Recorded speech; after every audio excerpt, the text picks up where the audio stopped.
الذي كان أولى بالنبوة علي بن أبي طالب، وربنا قال لجبريل نزل الوحي على علي، لكن جبريل خان الأمانة، يعني استعجل سيدنا علي الأصغير يعني، فقال لك لا نديها للراجل الكبير ده، الراجل ده شكله راجل طيب يعني. هي المسألة ايه يعني؟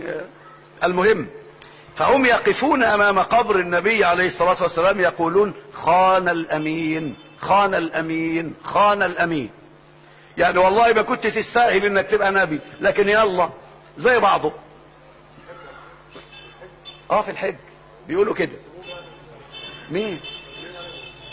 والله قلنا للمسؤولين في السعودية كيف تتركون هؤلاء؟ قال لك انت عارف شلة البلطجية الذين عبأوا طاقاتهم وأعدوا أنفسهم لقتال الناس الضعفاء، بيبعتوا ينكشوا عشان ايه؟